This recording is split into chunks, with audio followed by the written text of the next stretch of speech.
Welcome to the Political Risk Podcast, where geopolitics and specialty insurance markets meet. This episode is about Trump's deal with Iran, the balance of power, political risk forecasting and wargaming, with Dr John Hulsman. I'm your host, David Benyon, and I'm privileged to be joined for this episode by Dr John Hulsman, who returns making his second appearance on this podcast. For the past 15 years, John has been the president and managing director of John C Hulsman Enterprises, a prominent global political risk consulting firm. He's a foreign policy and political risk analyst and forecaster, a geopolitics consultant for blue-chip corporations and governments, author of The Last Best Hope, A History of American Realism, and more than a dozen other books. And he also writes as a columnist for the likes of The Hill, Arab News, and City AM. John has made a name for himself as a pre-eminent predictor of geopolitical risk in the multipolar era. He prides himself on his call record beating those of his rivals. He was a senior research fellow in geopolitics and foreign policy at the Heritage Foundation for 7 years, the largest think tank in the world. And he's a life member of the US Council on Foreign Relations, the preeminent US foreign policy institution. Okay, so in this episode we will talk about the Iran peace deal and the balance of power in the Middle East, wargaming as a tool for corporate decision makers, making political risk calls, assessing Trump 2.0 from a realist perspective, and deal-making, alliances and governance. Okay, let's get into it. Welcome back to the podcast. Absolute joy to have you back on. Great to be back. It's a home game. I love it. Well, look, we're going to have so much to talk about today. Let's start with something that's dominated the headlines, the Iran peace deal. We're speaking just after the announcement of an interim US-Iran peace agreement. You love to make daring political calls. What's your first instincts to call this one? Is it a success? Is it a failure? Or is it just a face-saving maneuver? What do you think? I think it's the latter. It's a face-saving maneuver, but, that's a good thing. I've been the call we made that the war would fail. And we had a matrix at our firm. And again, we, as you say, pride ourselves above everything to give our clients the absolute best call record in the business. We're at about 90% over 10 years. There's some of our clients who my cat does better crossing a line at 50-50. A lot of snake oil, and our basic PR pitch is to be the best. I mean, it's that simple. I tell the PR people, keep it simple. Let's focus on our record. I like to have fun with this. I like to be charismatic in my speaking and what I do, but let's really focus on that we're good at this and can add value at 90% for clients that at 50 others don't. The reason we called the worst a disaster is a threefold matrix that we invented on the fly. And the matrix is pretty simple. What will happen to Trump's approval rating? Now, a presidency that's below 40% is a disaster. A president below 40 is trying to squelch rumors that they're dead. A president above 50 can do what they want in these very polarized times. So you think Reagan second term, FDR second term, Kennedy later on, Lyndon Johnson after his landslide victory in 64. President can pretty much tell Congress to do what he wants if he's above 50. If you're below 40, like W was after Iraq, or say Biden when the senility became obvious to everyone but the mainstream media, you're in real trouble. And people begin to desert you. As Shakespeare would say, honor begets a dying king. We watched Trump's number. We predicted if it goes at 40, he'll pull the plug. It's at 40.5 today on the Real Clear Politics aggregate. It went down from 43 or 44, which is fine. You can maneuver, you can work. But this really does take the temperature of the presidency. That's one thing. The second thing is you don't want to kill your Delcy in this thing. And I refer to Delcy Rodriguez, the shifty vice president of Venezuela, who Trump had in place to run the place afterwards. Nobody wants to do nation building after Iraq and Afghanistan. And the Israelis killed the off-ramp. They killed Larijani, the leader who was most likely to reach a deal with the Iranians and then with the Americans. He was the key node. He was killed early in the war, so there's no off-ramp. So what's the theory of victory? 500,000 troops in a 3,000-year-old civilization? I don't think so. So that was the second point that led us to be critical. And then the third point are energy prices. Americans drive far more than Europeans do. And if you look at the price of gas, if it goes up, if Brent crude's over $100 is the rough thing, you're in real trouble. Now, Trump was great at jawboning the price down every Sunday. He'd say, oh, we're almost there. Price would fall slightly. He was good at that, but the price went up and up and up. And as he said very forthrightly, to avert economic disaster and depression, we have to do a deal. And so, for all these reasons, this was one of the easiest calls I ever made. If you're not a neocon cheerleader, this one was easy. The way out, though, and to give them credit, is that we shuffled through Vietnam, which was 15 years in 15 weeks. That these guys went off, they made huge neoconservative mistakes. This was a war of choice, a war that didn't serve American interests, certainly not those of the Jacksonian base.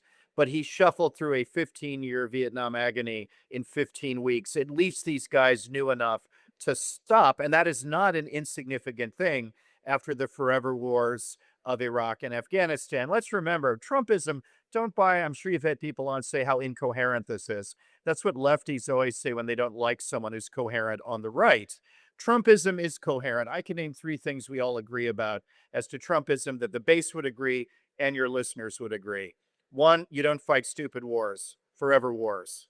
Two, you use tariffs to try to further a geoeconomic American policy. And three, you use energy policy to make America an energy superpower and enter the new multipolar era from a position of strength. Well, he messed with all three of those in this war, but at least he realized it.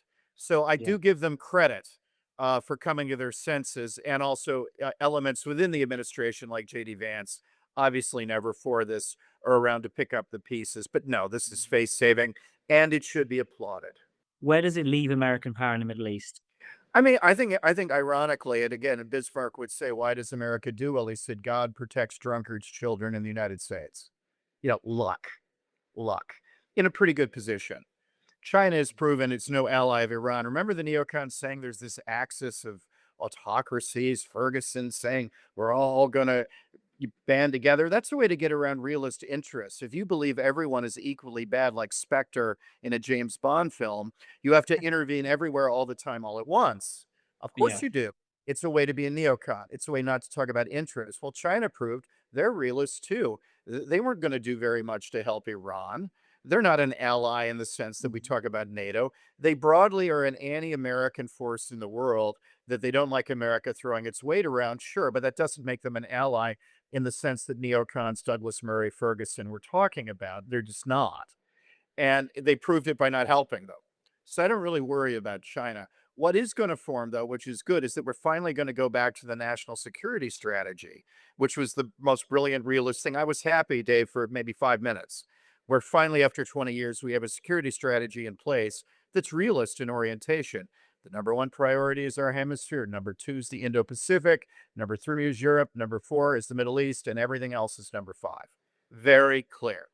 Well, Yeah. for a fifth, fourth order priority, you're an offshore balancer. You're not an isolationist. Of course, you're still involved, but you're an offshore balancer. You let an organic balance of power form in the region, and that's now what's going to happen. Now that America's burned its hand on the stove, it's taken its hand off, and finally, we're going to do the right thing. As Churchill said, America will do the right thing after exhausting every other option.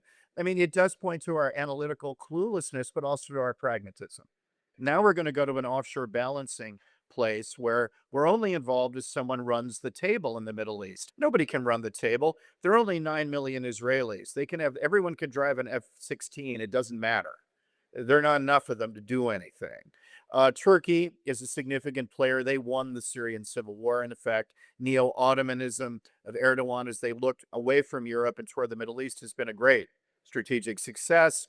The Saudis and the Gulf states still matter a great deal, and Iran is still a major player. So you have four major players and then more minor players like sclerotic Egypt that still demographically matter. And none of them can run the table on any of the other ones. Great, says I, as a realist, over time. And it will be bumpy, of course, being the Middle East into the middle term. But over time, a balance of power will form here. The United States should let that happen. It should be involved in the region, but as an offshore balancer, much like in Europe. Nobody can run the table. The Russians can't even make it to Kiev. I don't know what Europeans are talking about. The historical headline will be they didn't take Kiev. So I'm not terrified they're going to wander into Milan when I'm there, Dave. Yeah. So in all these cases, let this balance of power form, and then America should serve as an offshore engaged balancer. That's it. Yeah. I mean, you said before this peace deal is a bit of a fudge, and it's just the war has basically been a failure. But Sure. I mean, one of the minor, well, not very minor points is this 300 billion reconstruction of Iran, as part of it. And I wonder, I mean, Trump's already said the US won't pay for that. That means he's going to have to lean on the other powers who might pay for it. So Uncle Sam can't just take the foot off entirely. No, and we won't. And look, the terms. I follow them daily, like you know, in a pathetically over the top way. And I look at every one, and I have notes on them all, and it doesn't really matter. They're not all going to be met. Does anybody really think Israel's Right. going to withdraw from Lebanon? No. Yeah. They'll stay at the Litani, which is what they've been talking about for 20 years. It gives them the river gives them 20 miles in, which means most of the missiles of Hezbollah cannot hit the Golan in northern Israel. Right. That's what they want. They've given up Yeah. on diplomacy. They want partitions of Gaza in the south, Lebanon in the north.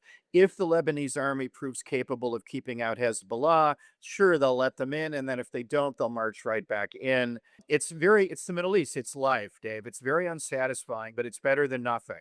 Yeah. Does that mean, and what the United States should care about is getting a ceasefire that basically stops full out fighting in Lebanon between Hezbollah and Yeah. Israel. That's what we're really shooting for there. Just like with the money, whether they call it tolls or not, will Iran get recompense for fighting the war? Yeah. Are they going to get $3 billion? I'd be astounded if they did. I'd be Yeah. astounded. Nobody's going to pay for this. I mean, are the Gulf states who've just been shot at going to say to the Iranians, "Here's 100 billion. If you need more, come back"?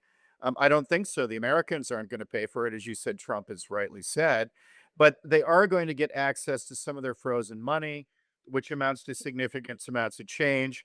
They are going to have a say in the Gulf. I hope they don't have tolls. I think that underwrites freedom of navigation. That would be a mistake. But are they going to be more involved there? And do they have, in essence, something better than a nuclear weapon now? We all know they do. So it's not going to be clean. It's not going to be what they say. It's going to be messy, one step forward, one step back. But the Americans are not going to go to war over it. They've made that very clear. Trump hesitated at the precipice of boots on the ground. Because where do you stop then? Then it is Vietnam, more than really even Iraq and Afghanistan. It's you start with limited objectives, but they grow and they grow and they grow. And suddenly you're invading a country the size of Western Europe with a 3,000-year-old civilization. That is a loser for both Mm. Trump and his base, the Jacksonian base. But nobody knows that. So I'm less worried about all the details being kept to a T, more focusing on the fudge, as you say, the glorious Yeah. fudge of getting out of this. Will Iran be left in better condition in some ways than when they started? Well, yeah. Strategic realities are diplomacy merely follows strategic realities, as Yeah. Clausewitz said. I mean, that's what this is. So, as long as nothing leads to all-out war again, and I don't see anything doing that, in essence, this is an unsatisfying fudge, and the detail matter less than that reality.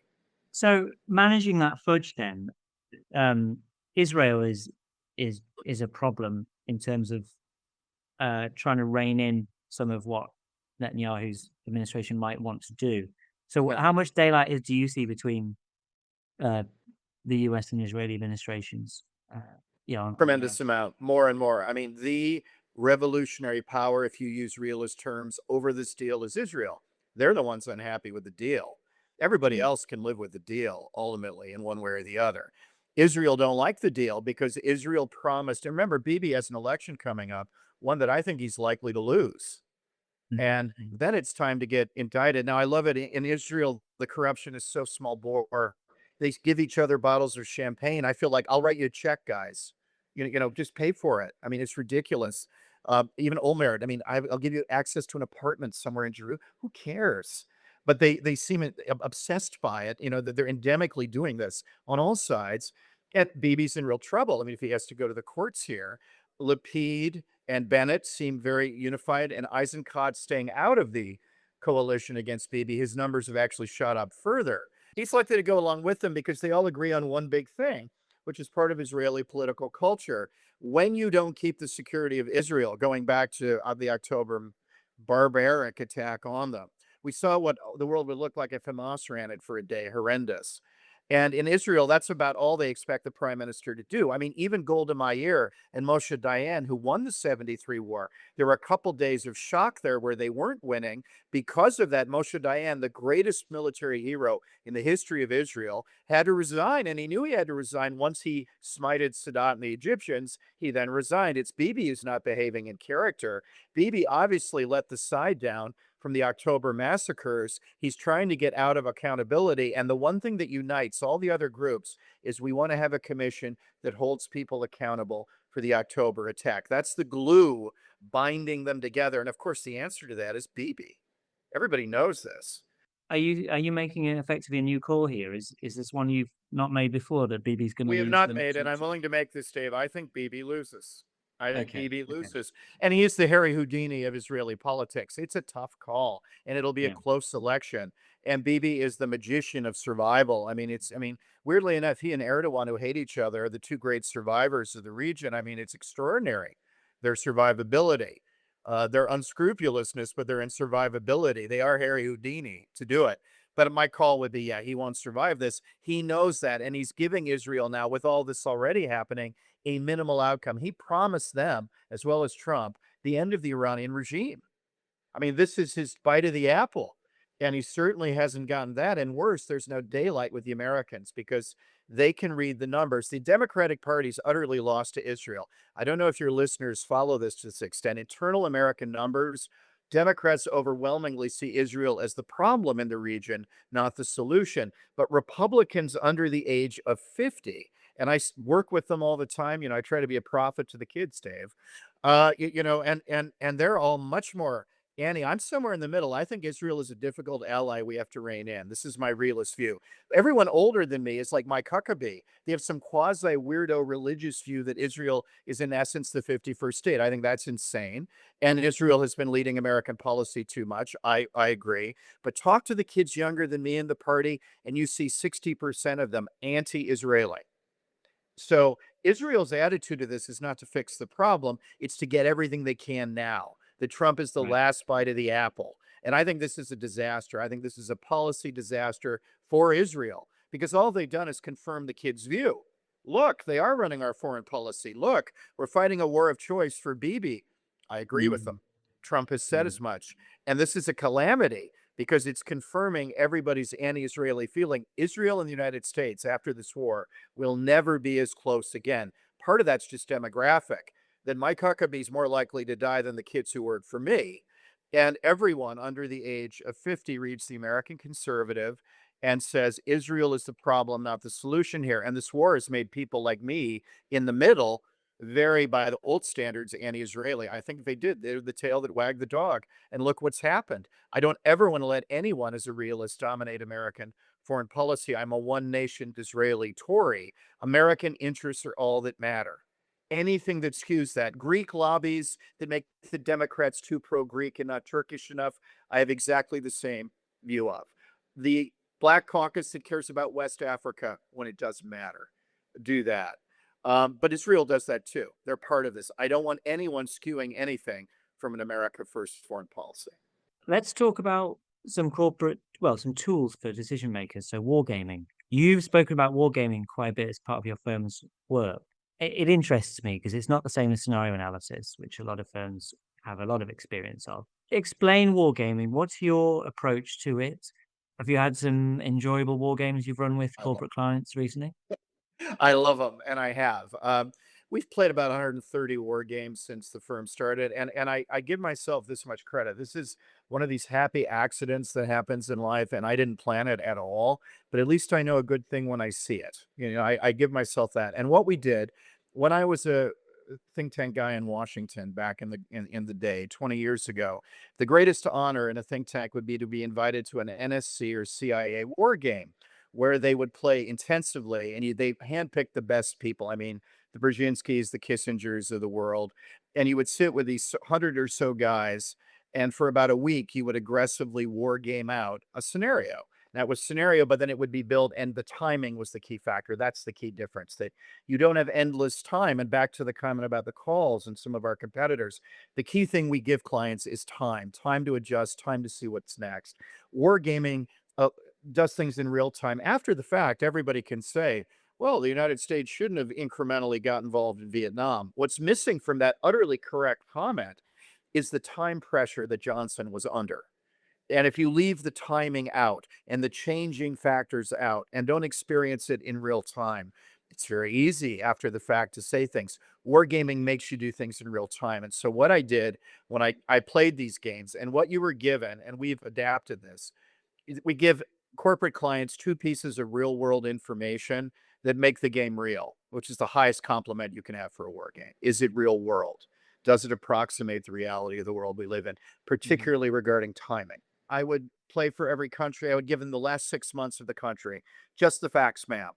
You would just do here's who's in power, here's their parliamentary situation, here's the unemployment rate, here's the GDP number, here's the majority they have or the kind of government they have, here are who the opponents are, and here's the world they live in vis-a-vis the issues we're confronting.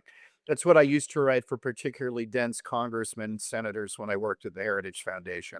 And it grounds the game in reality. And it's not a test, it's just they flick through it as they play. And by the end of the game, if they play for a day, they're pretty well versed in that. And then the other thing I Mm. did is I used to do in the glory days, Dave, briefings at the White House, which is great fun, very West Wing, very Aaron Sorkin. And you go in and you go to the Roosevelt room, which is totally one of the most humbling moments of your life. You're like, yeah, there's the picture of Teddy Roosevelt, as a Rough Rider. Wow. And president or the vice president, whoever comes in, and you just brief them up on the salient facts that need answering now. And you start with a binary question related to it that's usually yes or no kind of question. And you go from there. Now, the CIA, I always thought, was trying to get us to reach an answer. They were cooking the books of the game often. What they wanted was to say, well, Henry Kissinger, went along with what we think, and so did Brzezinski, and John at Heritage agrees, and we hated that. The people playing hated that because they tend to be independent-minded people.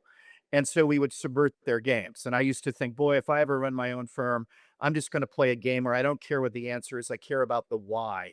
Why do you reach the answers that you reach? That fascinates me, the why. And so when 20 years ago, I thought, let's just offer this to corporate clients, as an option so they could see in a real world way how it's difficult it is to get anything done in foreign policy. It's not as simple as they might think when you hear them at Davos talking. It's not, Truman used to say about Eisenhower, poor Ike, he's used to people following his orders and now he's coming to Washington. He's in for a hard time. The same for corporate leaders. They're used to people broadly doing what they want. That's not how Washington or foreign policy works at all. It's the confluence of interests colliding that matter. And they don't get that until you play. The minute you play, you get it. And so what I did was just take out the cooking of the books, kept Yeah. in these two things, and then build up teams. We have 5 or 6 teams, usually countries. We played a game recently. I can talk generally about it, called the Monroe Doctrine, looking at okay, if the U.S. is going to follow the NSS, particularly after burning its hand on the Iran stove, and it's going to go back to that. How do the other powers in the Western Hemisphere deal with America? Do they bandwagon? Do they oppose it? Or do they play for time, which is often the case with America, try to wait Trump out? And then what do they get? Is that better or is that worse or has the world just changed? That's another question worth answering in this game. And so we played Mexico, Cuba, Venezuela, Argentina to get that very different kind of approach, and Brazil, which is the biggest South American player and the most Gaullist of the bunch, really, under Lula. And so then we play that out. And so the Americans come in with this NSS really directed. And then, of course, everyone does entirely different things. The Argentinians bandwagon to try to take advantage from their interest point of view. Malays sees a kindred spirit. He gets his currency swap. He wins the midterms in essence and has a shot at reelection. That's what he's doing. Well, if you're the crab, if you're Raulito, if you're the grandson of Raul Castro, you're playing for time. You're hoping that you want Rubio out, who's the son of Cuban, immigrants. You want him out. And so you're willing to agree to almost anything if time passes. Mexico, you're so close, you're so far from God and so close to the United States, as one of the Mexican leaders of the 19th century said. Porfirio Diaz, one of my favorites. Dear God, protect Mexico. We're so far from God and so close to the U.S. You're stuck with America, but you want as much room to maneuver as humanly possible. And then Brazil, you have a real chance to play America off China, to play China into the game. And so they all have these different interests. They all do these very different things. So what makes perfect sense in Washington in a Council on Foreign Relations boardroom doesn't make any sense the minute you start seeing these different reactions. Yeah. And that was kind of the beginning of the game. And then based on what they say, and I don't know what it is, it's like jazz. You know the beginning and you know the end, but you don't know the middle of a good war game. Yeah. You have no idea. And they Is change. that what's different then? Because, thinking about financial firms in particular, and the risk departments, they understand scenario analysis as a tool, but that's something that you can craft and it's deterministic. You can draw up the scenario. It doesn't have the same anarchic Exactly. jazz that you just talked about. Yeah. So it's too It's the deterministic. jazz and the anarchy that they miss. It's Yeah. all too controlled. And we know from every American president who's ever sat in that chair, you'll never have more power than the day you walk in. It's Burnham's problem now. It's glorious walking in. Enjoy that half an hour. Get yourself a coffee. And then the world will start doing what it does. And yes, the United States is omnipresent, is the ordering power, is the chairman of the board of the multipolar world, and will remain so for my whole lifetime, of course. But there are other board members that's sitting there, and they often don't agree with you, and you often can't carry the day. And like the British Empire, you may be omnipresent as America, but you're not omnipotent or anything like it. And what a war game does is very quickly make multipolarity real and clear. And you see the anarchic quality that other countries, for their own interests, not to be cussed, but for their own interests, just don't do what you want them to do because their interests don't ally for that. And so you offer them the second round, the American team offer the Brazilians a really good deal. And the Yeah. Brazilians say no, because that doesn't suit Lula at all. He has Um, different imperatives. yeah. And when you're going into a blue chip corporate environment to run one of these war games, Um, what kind of attributes among among the people working for that firm or any externals do you want to see? What makes for a better war game? And then think about the red team in particular. I love playing with corporates much more than government people. We just played this game with a longtime, really good friend, corporate client, the New York branch of a European bank, which I've been working with for years and years and years. The advantage if you work with a client over time, and again, I advise you, please do call us. You know, this is what you do. You build that relationship. And then they get better. They play this now 5 or 6 times war games. They're really pretty good at it now. You don't have to start and kind of spoon feed them. You save time in the game and you see them get better and better and better. What I like about corporates is they're all pragmatic at some level, whatever their politics are. And in New York, they're all, left of Trotsky. They all say their Mamdani's great and whatever, which given that they work at banks is hysterically funny to me. But what they really are pragmatists. And I love that. When you start playing, they have a problem. They want to solve that problem. And that's lovely. They don't know much about the ins and outs of the internal workings of Brazil. And so I have to spend time making sure the game stays real world. That's the challenge with a corporate. No, no, no, you can't do that. Why? Because Lula can only serve one more consecutive term, and then he's got to figure out what to do. You have to know that to tell them. Now, the DC people will know to their fingertips every single thing, but there's such a silo here. They're so terrified of being wrong that they're less creative, they're less problem oriented, they're more ideological. They don't want to be laughed at by other people in the room. And so we have to constantly jolt them. And with the DC clients, you need surprises. You need to add a surprise. Well, the Chinese have just offered to give, a, we in the last game, I can say all the people against the Americans formed a mini OPEC and then immediately made a deal with China, Russia, and Saudi to try to get out from under American domination. Now, that's a very creative thing that you would think in New York. And I was very eager to play this out, the anarchic thing. No one in DC would ever say that. No, no one would ever say that. They would, that's thinking out of the box. That might get me into trouble. Does that follow my Wilsonian or realist or neocon line? I don't know. I can't. So they're less interested in playing the game. They're more Yeah. interested about their ideology. And so jolting them out of their complacency is the problem. Reining in the corporates, which I love doing because I love that they're creative and it's anarchic and jazz like, that actually gives us somewhere. I'll give you another example. The Argentinian team in one of these games, and I won't say which, invaded the Falklands. because the Americans are on side. The British don't have a navy. The British are preoccupied. The British have their 18th prime minister in 4 minutes. They're the Italy of whatever. The Americans need us more. And again, I laughed. It never occurred to me, but they said, who does Milei have a problem with? The deep state of Argentina, who are military guys who don't like him, who are part of the old Peronist clique. And so to get them on board and do something that would be universally popular in Argentina while he does these very tough reforms, while he has America on side, that's the advantage of bandwagoning. Again, they were connecting interesting dots. I'm not saying that's going to happen. I'm saying it's an interesting way to look at black swans and why they might happen and broaden that decision making tree. And that's what I love about corporates and that game. I literally was texting with my staff in Italy just saying they just invaded the Falklands. And the staff are like, I knew they would, but the Washington bunch never will. And they didn't. And Yeah. and so that, I mean, but no, it's a fascinating way for people to see how it really works. And so I basically just took what the CIA did, took out the boring bits, the bits that skewed, and played a much more empirical game. But I played a lot when I was in DC, and I just took that, and that's now I think a quarter of our business, a fifth of our Yeah. business, a significant chunk. So I think it hits a real sweet spot of the firm. Let's move on to talking about uh, well, your political risk calls. And so we're halfway through the year. How are your major political risk calls for the year holding up so far? We made five, two have come to pass. Starmer will not last the year, and it would be after, and I thought after the May elections.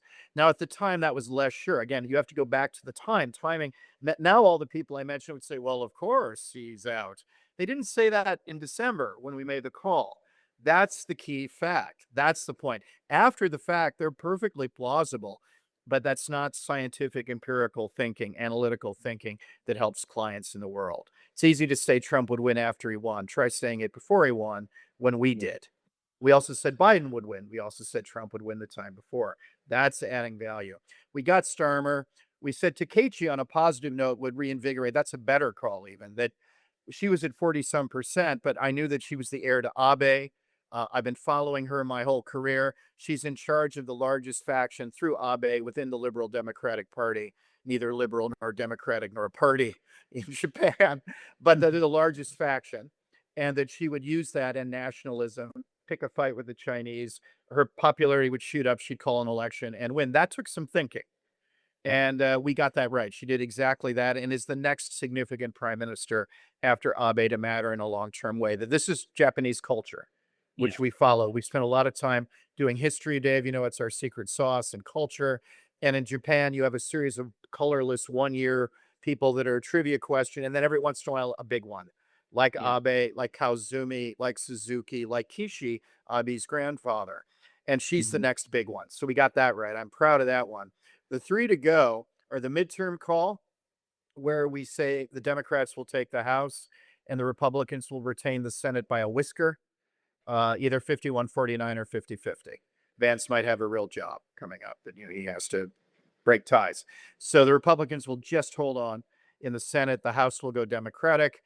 India will be the fastest growing economy in the G20, despite the energy issue. They're still going to outgrow Indonesia, China, Argentina, probably the next three in order. Because this is good news nobody follows nearly enough. We don't follow boring, steady good news. India is going to be a great power out of nothing. Its catch-up growth demographically is just too good.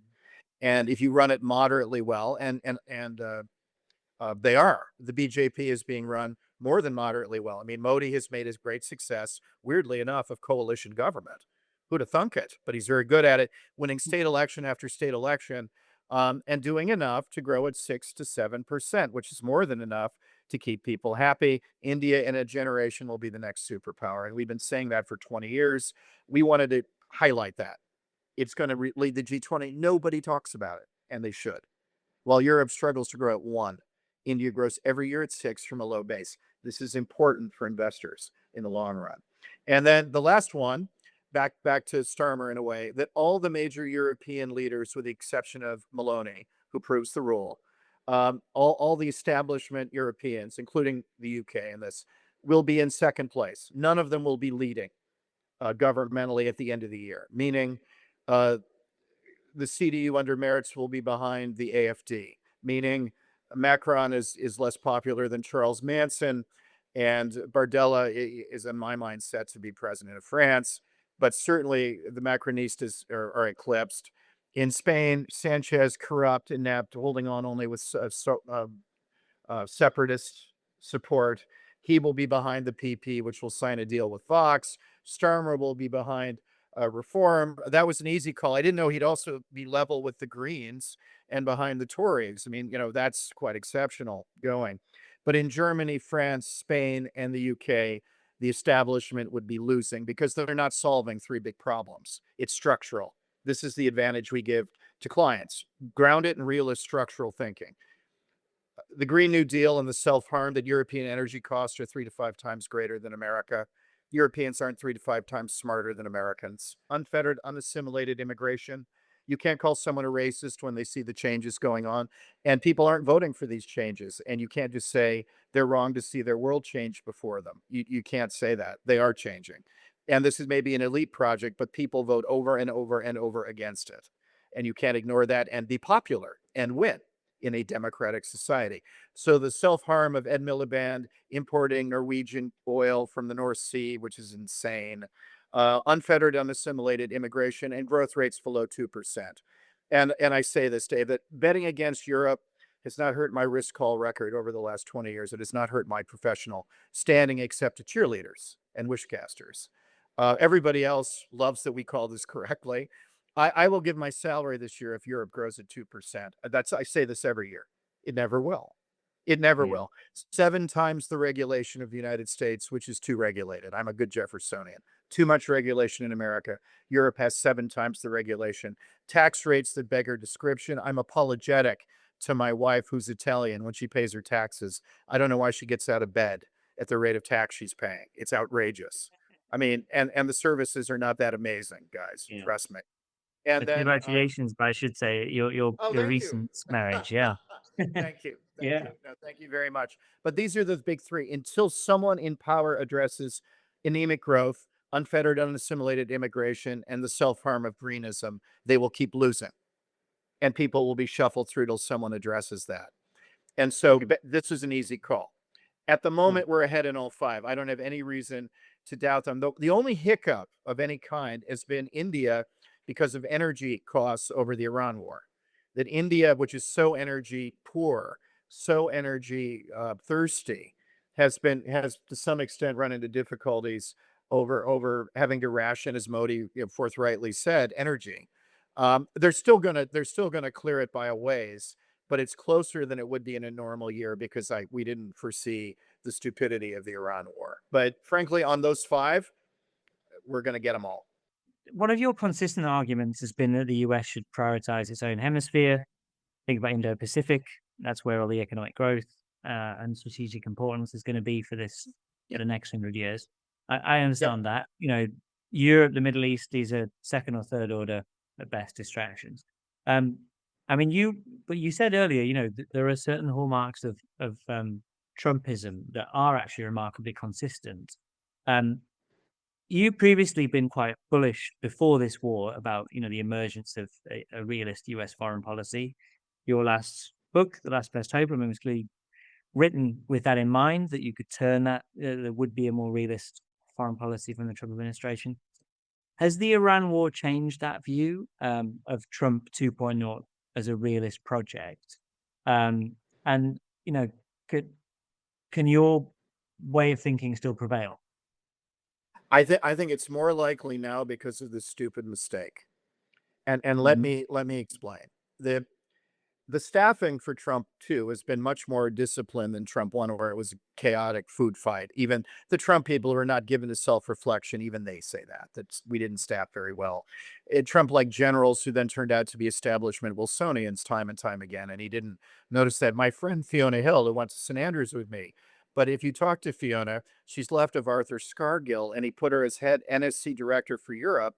And Fiona, I'm sure, didn't lie to them. They just didn't ask her any questions about her background. I mean, that's their mistake. I don't blame her for not taking the job. It's not her fault. And so they were terrible at that. This time there were realists everywhere, in every bucket. Vance, first and foremost, the people around him, even some of the people around Rubio, like Mike Needham, his deputy, I mean, is a pretty hardcore realist.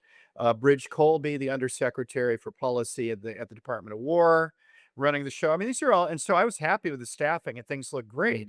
Then Trump chose to behave like a bad Habsburg king, meaning he ignored the staffing like Habsburg kings did for 600 years. Again, Europeans should get this. This is how the Habsburgs operated badly, limping along. Who ran Habsburg foreign policy often? Their son in law, their business partner, and their favorite ally. You ignore this beautiful machine you've created, the Lamborghini, and you drive on the Vespa. You go with the people you like, that you have personal contacts to, and like a bad Habsburg king. And that's the way Trump behaved. And that failed utterly. This is what makes me happy, because having touched the stove, he is very unlikely to touch it again. And in fact, now he's turning on the very people who were cheerleading for the war, who are now outraged. We're not going to fight endlessly on, meaning the neocons. That this has never been an alliance that existed outside this destruction of the base, and the Jacksonian base and Jeffersonians remain realist. The staffing remains broadly realist. It's he who went off piste. And by going off piste, there's a calamity. Now, Donald Trump, I think we can all agree, is not going to blame himself for this error like a Habsburg king. It'll be the fault of his advisors, who are then thrown out. I mean, this is, I taught British history at St. Andrews, Dave. This is how it works with favorites. When you lose, you're out. They're going to go back, and indeed are going back, to a realist NSS driven foreign policy, not because they're so smart, but because they've tried every other option and it failed, and the staffing is still there.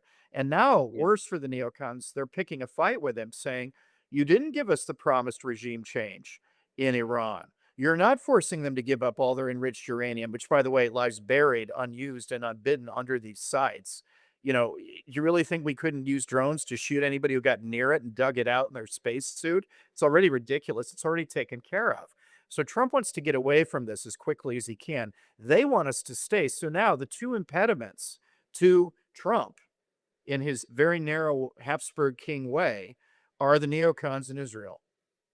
And that suits me to the ground, because the only other option is to go back to the original staffing. That's why Vance has been tasked with this seemingly thankless job of ending the war, of winding the war down, which I think is just fine. That's why Rubio is negotiating with the crab over Cuba over and over again. That's why they're already switching in Washington. Official Washington's already going back to normal. But the great news is that Trump, having gone off piste, it's more and more likely to head to realism, merely because he's tried every other option. So I'm more bullish. Frankly, that's why I'm staying here, Dave, 6 months of the next 12. It's because it's a really good time to have influence. In DC, I should say you're in DC, aren't you? Yeah. Yeah, sorry. Yeah, I'm in DC at the moment. It's supposed to Yeah. home in Milan.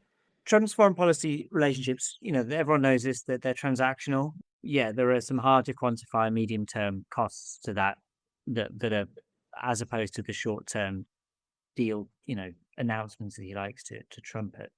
Are you concerned? You said before, that there are some consistent tenets to Trumpism. And I mean, I would argue that transactional foreign policy is one of them. Are you concerned about deploying the same approach to the Indo-Pacific, the part of the world that you really think matters most? I am in some ways. I mean, I hate, I'm, as you know, I'm far from wishy-washy, but on this one, I think it's a middle ground. I really do.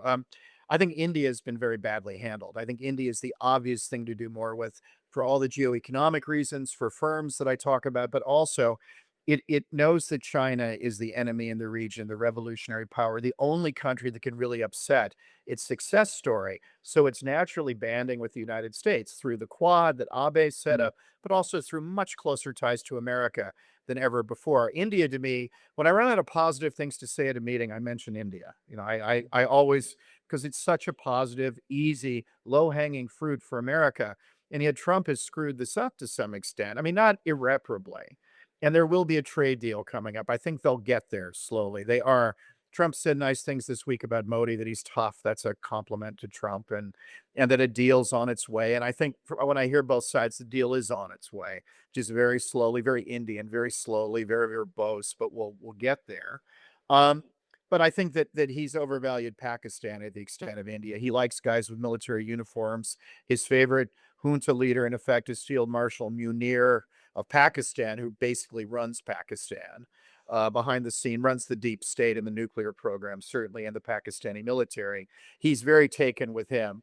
And so I think he picked a fight with Modi over the ending of the border dispute with Pakistan. That was stupid. Not seeing India as a geostrategic player and liking the cut of the jib of Munir, I think, is a mistake. Pakistan transactionally helped with the Iran war. India is a longer term, much more important country. I don't think who brokers that deal matters as much as keeping India on side. That's a case where transactionality is not realism. Sometimes they go together, but they're not inherently the same thing. I think often people on the left see them as the same thing. They're not.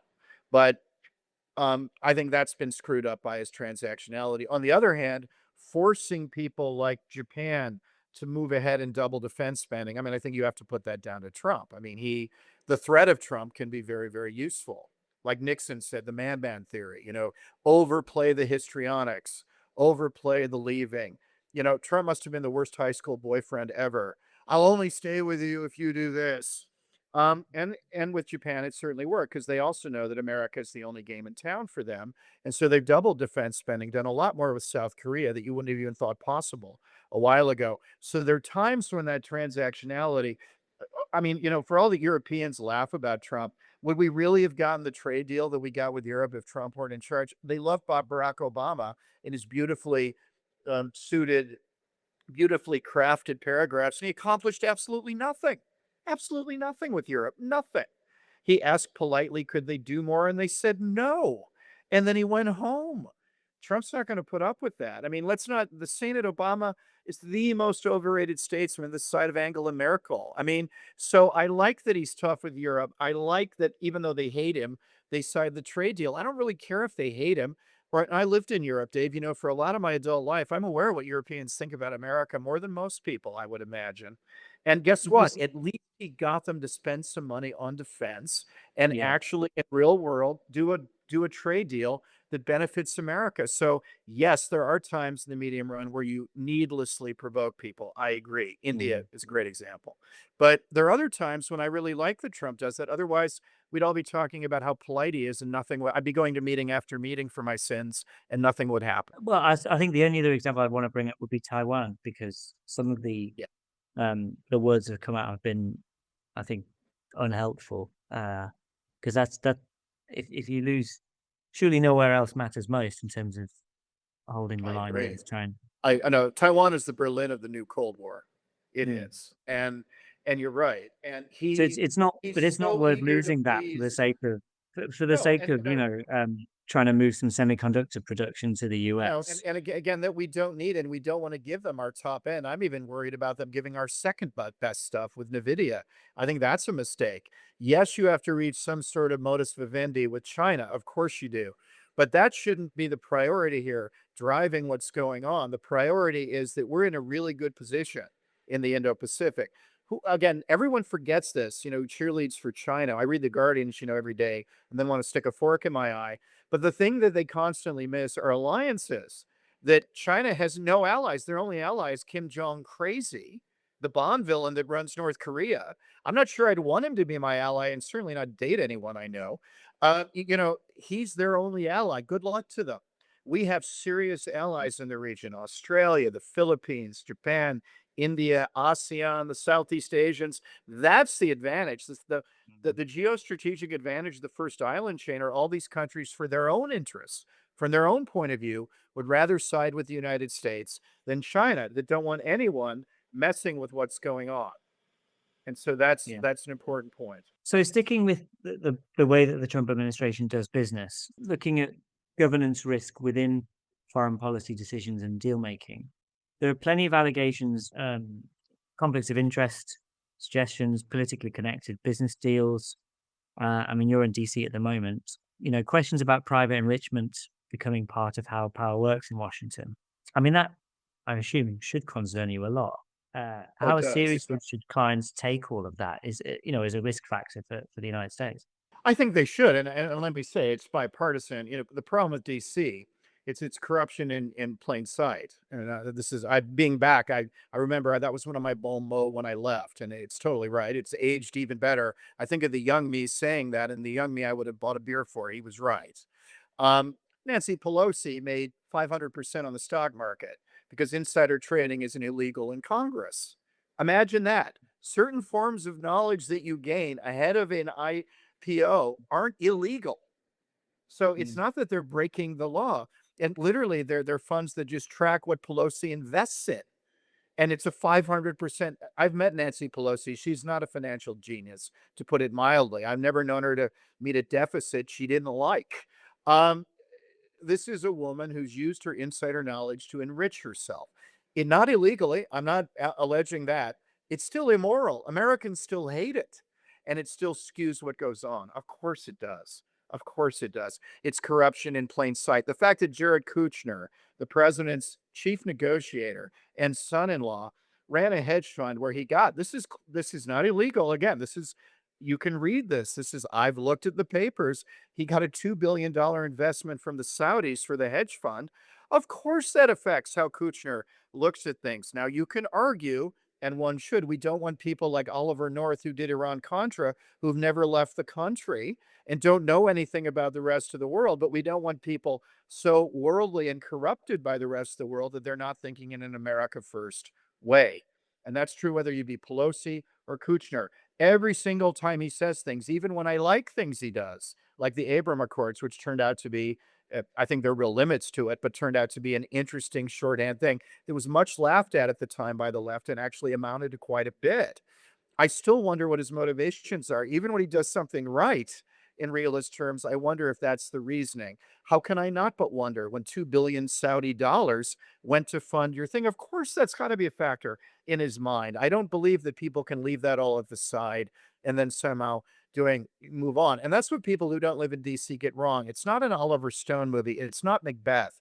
A bunch of really intelligent people sitting in the dark saying, you know too much about Vietnam, let's kill you. It's not clandestine at all. It's the most overt city of the world. Why I know JFK was killed by Oswald, nobody in DC could keep a secret for a week, let alone 40 years. And this is all above board. Everyone knows this. It doesn't mean it's not immoral.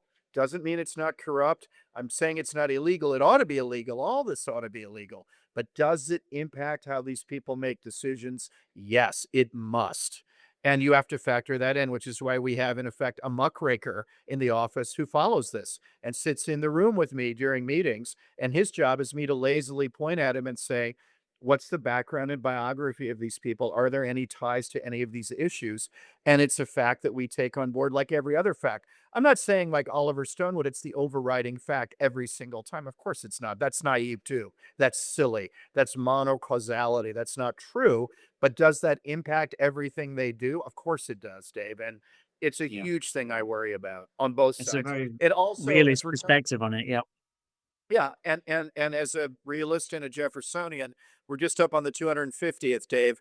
Mr. Jefferson wouldn't like it, and anything Mr. Jefferson wouldn't like, I'm not down with.